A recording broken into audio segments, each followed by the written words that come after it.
Hello বন্ধুরা, welcome back to my channel. নতুন একটা ব্লগে তোমাদের সবাইকে স্বাগত।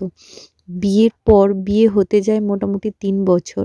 তো বিয়ের পর প্রথম এটা আমার বাড়িতে মানে শ্বশুর বাড়িতে মকর সংক্রান্তি, যেটাকে বলা হয় পৌষ পার্বণ। তো ফার্স্ট বছর বাড়িতে ছিলাম না, বরের সঙ্গে ছিলাম। সেকেন্ড বছরও বাড়িতে ছিলাম না, বরের সঙ্গেই ছিলাম।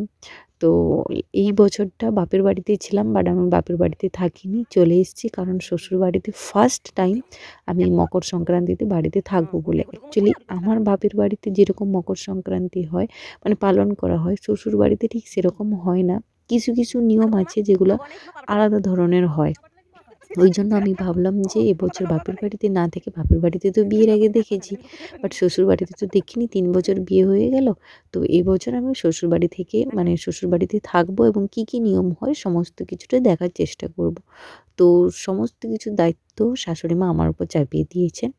তো আলপনা আঁকা থেকে শুরু করে ফল কাটা সমস্ত কিছু। তো তোমরা কিন্তু ভিডিওটা স্কিপ না করে শেষ অবধি দেখতে থাকো। এখানে আমি আঁকছিলাম ওই ধান মানে ধানের ক্ষেত্রে, ধান ঝাড়ার ক্ষেত্রে বা কাজের ক্ষেত্রে কি কি জিনিস লাগে ওইগুলো আঁকা হচ্ছে। আর এখানে আমার শাশুড়ি মা কিন্তু আমাকে দেখিয়ে দিয়েছিল যে কি কি আঁকতে হয় আর কিভাবে আঁকতে হয়। তো আমি তো সবটা জানি না। তো ও না মানে আমাকে এখানে উনি দেখিয়ে দিচ্ছিলেন যে কি কি আঁকতে হবে, কিভাবে আঁকতে হবে। ঠিক আছে।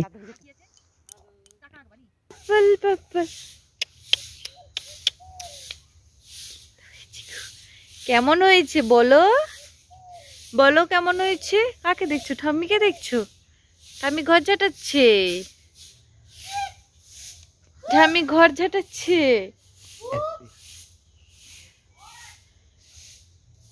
এদিকে তাকাও, এদিকে এদিকে, ফোনের দিকে, ফোনের দিকে তাকা।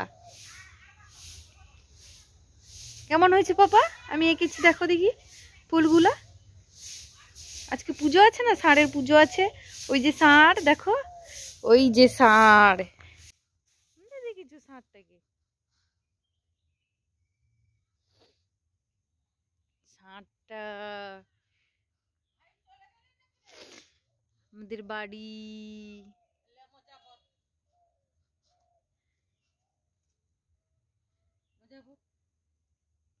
তো আমার শ্বশুর বাড়ি হচ্ছে 3 তলা মানে মাটির বাড়ি, সরি পাকার নয়, মাটির বাড়ি 3 তলা। আর যেটা পুরনো হচ্ছে প্রায় 40-45 বছর হয়ে গেল পুরনো, এখনো এতটা ভালো আছে মাটির বাড়িটা, যেটা আরও 25-30 বছর কেটে যাবে।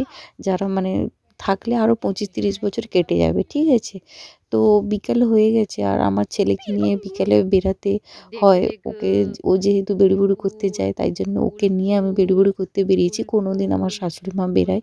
তো ওকে আমি দেখাচ্ছিলাম ফুল গাছগুলো, দেখাচ্ছিলাম যেটা হচ্ছে আমার কাকু মানে কাকু শ্বশুরের বাড়িতে সামনে লাগানো ছিল। ওকে আমি ফুল গাছগুলো দেখাচ্ছিলাম আর ও ফুল গাছগুলো দেখে না ঝুঁকে পড়ছিল বারবার, ফুল গাছগুলো নিবে বলে। ঠিক আছে। তো আমি ওকে নিয়ে একটু বেরিয়েছি। কালকে ডাক্তারলা 12টার দিকে। ওই দেখি তোর বউর সাথে একটা কথা বলো দেখি।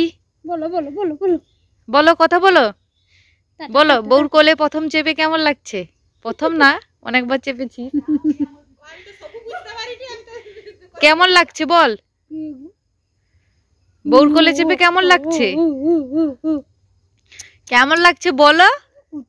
কথা বলো। মুখ কি এরকম কেন? মুখটা তুমি চিনতে পারোনি? ঘুম থেকে উঠেছে। সিঁদুরটা তো ছেলেকে মোটামুটি ঘুরিয়ে তারপর চলে এসেছি মানে বাড়িতে চলে এসেছি। আর যেহেতু মানে সন্ধেবেলা পুজোটা হয় এই জন্য আমাকে ফল কাটার দায়িত্বটা মা দিয়ে দিলেন, বলল বৌমা তুমি ফল কাটো। তো আমি বসে গেছি ফল কাটতে। তো একের পর এক ফল কাটছি। আর আমাদের পুজোটা কেমন হয় বলো তো, মানে সন্ধেবেলার দিকে হয়। আর মকর সংক্রান্তি আমাদের গ্রামের দিকে পুজো হয় যখন শেয়াল ডাকে, মানে বলা হয় আজকে শেয়ালের পুজো। তো মানে এক তো আমাদের গ্রামের দিকে যাদের হচ্ছে গিয়ে চাষবাস থাকে, তো ওখানে হচ্ছে মা লক্ষ্মীর পুজো করা হয় ঘট বসিয়ে, মানে ধান টান দিয়ে। আর শিয়াল ডাকলেই পুজোটা হয়।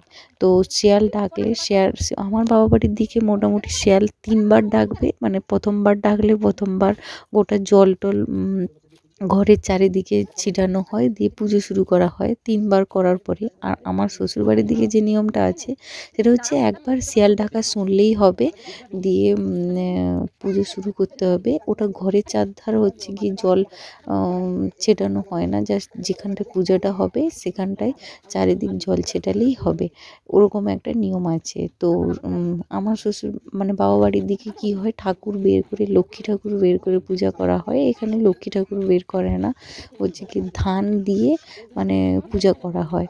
তো দেখো আমি কিন্তু এখানে সব মানে ফলগুলো কেটে নিয়েছি, সমস্ত ধরনের ফল, আর মানে ঠাকুরের যেটা প্রসাদ সেটা। আর এটা দেখো এখন সন্ধে হয়ে গেছে, মানে রাত হয়ে এসছে। তো বাইরে পুজো হচ্ছে।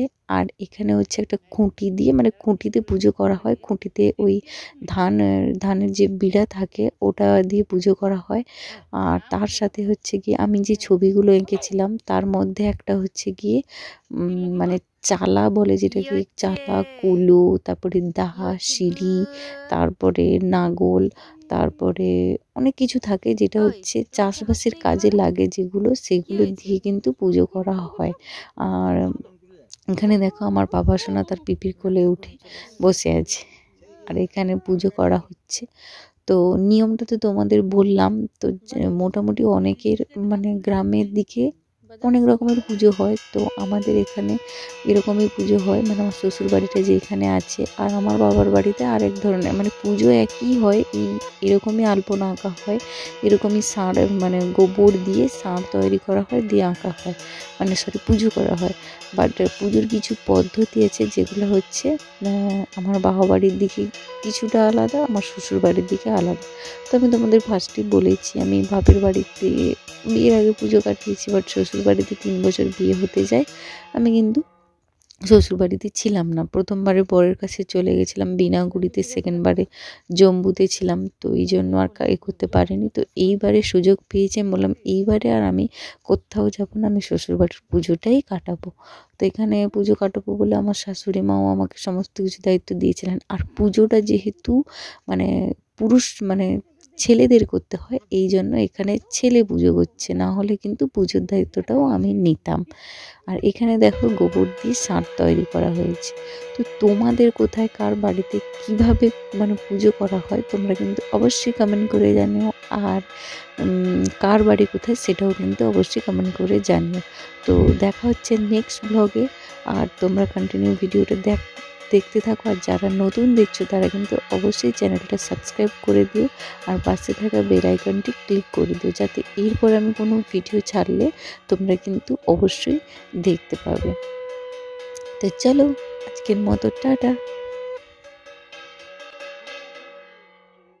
বেশি করে দিয়ে দাও, কচুর ভাতটা বাসুকে বেশি করে দিয়ে দাও, কচু খাবে নি।